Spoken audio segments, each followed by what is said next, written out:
Bienvenue dans la Voix de la Fraternité, votre nouveau podcast où la diaspora ivoirienne s'exprime enfin. Alors, très belle initiative de l'ambassade de Côte d'Ivoire ici à Washington DC.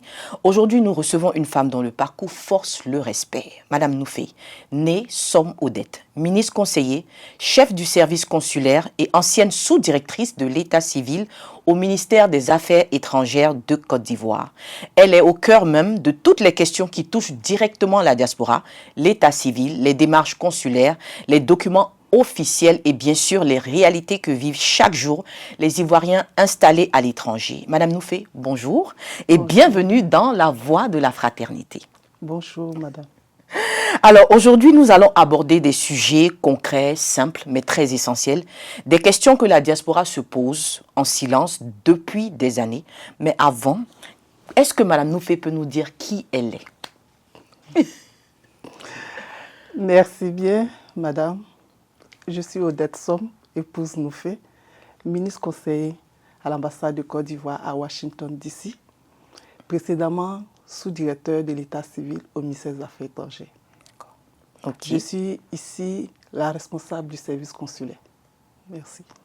Merci beaucoup. Alors, Madame Noufé, c'est vrai que je viens de vous présenter brièvement. Pouvez-vous nous parler un peu de ce qui vous a conduit jusqu'au service consulaire de Washington DC? Je pense que c'est dans la continuité de ce que je faisais au département central. Étant la sous-directrice de l'État civil, j'avais la possibilité de repérer les difficultés que vivaient tous les services consulaires dans nos représentations diplomatiques et consulaires. En ce qui concerne Washington DC, il y avait une difficulté très précise. On a assisté à la disparition sur une dizaine d'années de nos registres d'état civil. Et les requérants se plaignaient beaucoup. Donc, étant la sous-directrice de l'état civil au ministère des Affaires étrangères, j'estimais qu'en m'affectant ici à ce poste, je pourrais apporter ma petite contribution à la résolution de ces difficultés. Wow, merci beaucoup. Alors, en termes très simples, à quoi sert concrètement le service consulaire pour un Ivoirien vivant aux États-Unis? Très bonne question. Le service consulaire, comme j'aime si bien le dire, c'est le portail d'une ambassade. C'est l'épine dorsale d'une ambassade. C'est le service d'accueil d'une ambassade. C'est l'ouverture même de l'ambassade. C'est la maison de nos ressortissants à l'ambassade. Ah, ok, d'accord. Le service consulaire est le service même qui est en charge de protéger nos ressortissants. Qui dit service consulaire dit celui-là même, selon même la Convention de Vienne, qui est la première fonction même d'une ambassade, c'est de protéger ses ressortissants. Comment protéger ses ressortissants si nous ne venons pas, nous ne sommes pas en mesure de leur délivrer des documents dont ils ont besoin. Et pour pouvoir délivrer ces documents, il faut que nos ressortissants acceptent de venir dans leur ambassade et précisément au service consulaire.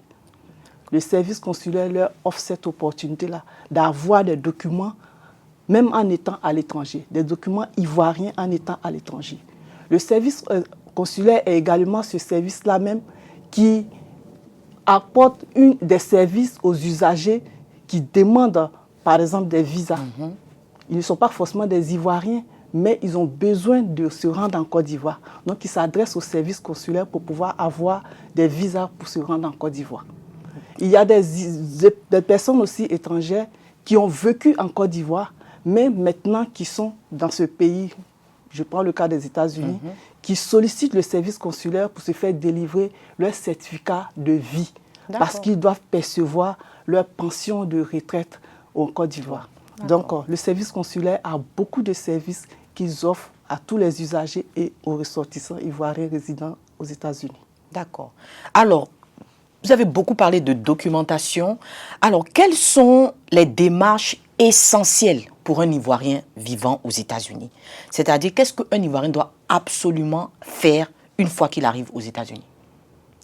Un Ivoirien qui arrive aux États-Unis, je l'invite à se rendre à son ambassade pour se faire identifier. À travers cette identification, nous lui délivrons tout de suite une carte consulaire. Un Ivoirien qui se rend dans son ambassade, il peut obtenir des informations sur son intégration. Il y a une association, on a la liste de toutes les associations des Ivoiriens vivant aux États-Unis, par exemple.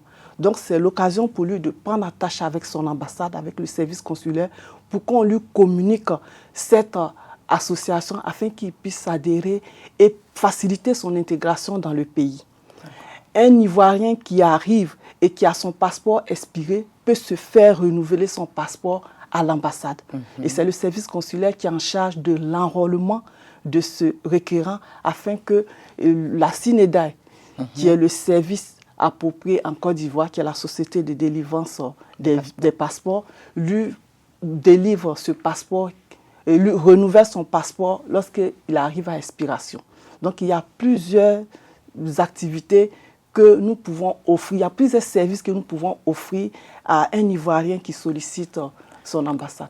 En parlant justement de passeport, on a fait un petit poll sur les réseaux sociaux et beaucoup de ressortissants justement se plaignent des délais pour obtenir le passeport ivoirien aux États-Unis. Parfois entre 1-2 mois d'attente. Concrètement, qu'est-ce qui explique ces délais et quelle amélioration peut-on attendre en 2025 par rapport à la livraison des passeports ivoiriens ici à Washington DC? Merci. Et je voudrais tout simplement préciser quelque chose. L'ambassade, précisément le service consulaire, n'est qu'une courroie de transmission, dans la délivrance des passeports. Okay. Nous sommes uniquement en charge de l'enrôlement des personnes qui sollicitent des passeports.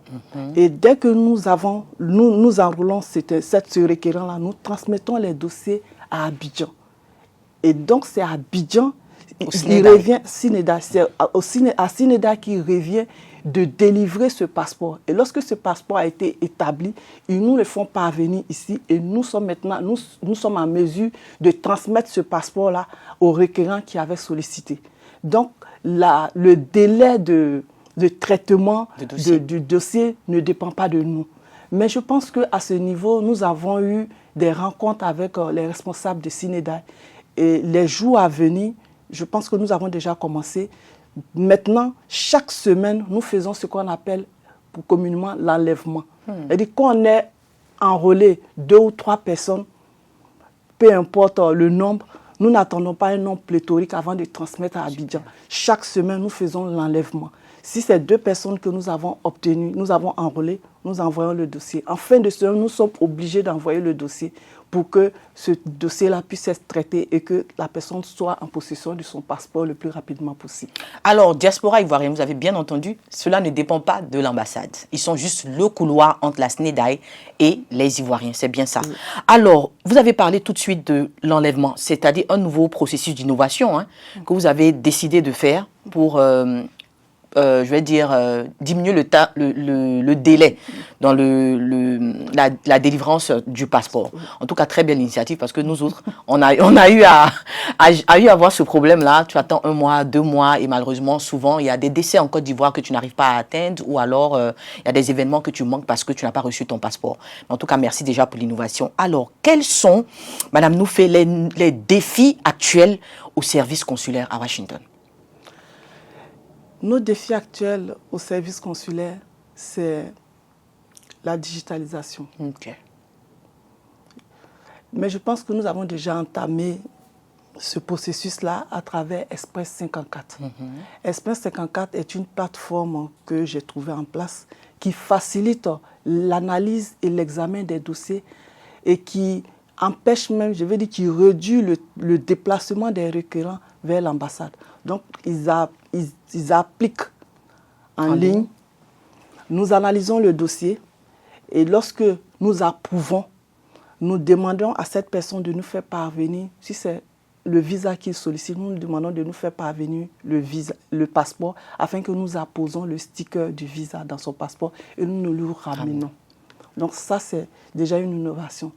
Et je pense que les mois à venir, l'année prochaine précisément, nous allons entamer ce qu'on appelle communément la mission consulaire. Nous allons entamer des tournées consulaires auprès de nos ressortissants dans les autres État où il y a un nombre pléthorique d'Ivoiriens, mais qui, par faute de temps et même pour des obligations professionnelles, n'arrivent pas à venir à l'ambassade pour obtenir, ne serait-ce que renouveler leur passeport ou bien leur carte consulaire ou bien même enregistrer les faits d'état civil. Parce que la mission première de l'ambassade, du service consulaire, c'est enregistrer les faits d'état civil reconnus par la législation ivoirienne et qui concernent nos ressortissants ivoiriens. Quand je précise reconnus, parce qu'il y a des faits d'état civil de nos ressortissants ici qui ne sont pas reconnus par la législation ivoirienne. Comme quoi? Par exemple, le mariage des homosexuels. D'accord. C'est vrai, c'est un fait d'état civil, mais qui n'est pas reconnu par la législation ivoirienne. Donc, un tel fait d'état civil ne peut pas être enregistré dans nos registres d'état civil. Super. Voilà. Alors, Madame Noufé, merci encore. On a tellement à dire, franchement. On pense que vous allez revenir encore une autre fois parce qu'on a beaucoup de questions par rapport aux services consulaires, les visas, les passeports, en cas de décès, en cas de naissance même. Et ça, c'est vraiment des préoccupations de la diaspora.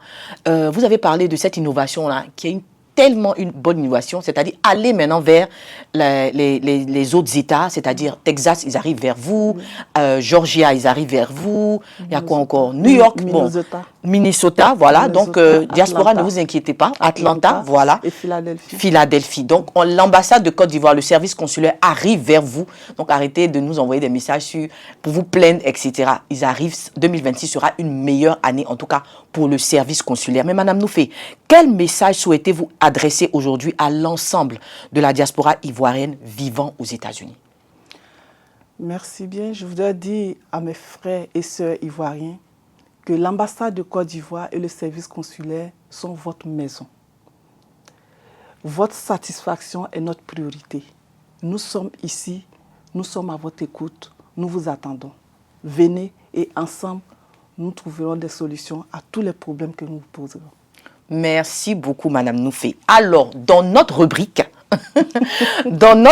ici dans notre podcast, nous avons nos questions bonus. Et alors, Madame Noufé, sur un plan un peu personnel, elle va nous dire aujourd'hui, si vous gagnez $1 million là, maintenant, je vous donne le chèque, quelle est la première chose que vous achetez? Avec $1 million. Avec $1 million, je réunirai mes frères ivoiriens ici à l'ambassade et ensemble, nous décelerons les projets pertinents pour notre Côte d'Ivoire. Waouh, vous avez entendu? Madame Noufé dit avec ces $1 million, elle va appeler tous les Ivoiriens, moi-même en première. D'accord? On va venir prendre notre argent et puis en tout cas, elle va innover sur certains projets administratifs. C'est bien ça, pour la Côte d'Ivoire. Alors, notre émission tire à sa fin. Je voulais dire merci à toute la diaspora qui nous suit, en tout cas de tous les États, ici aux États-Unis. Et bonne journée à vous.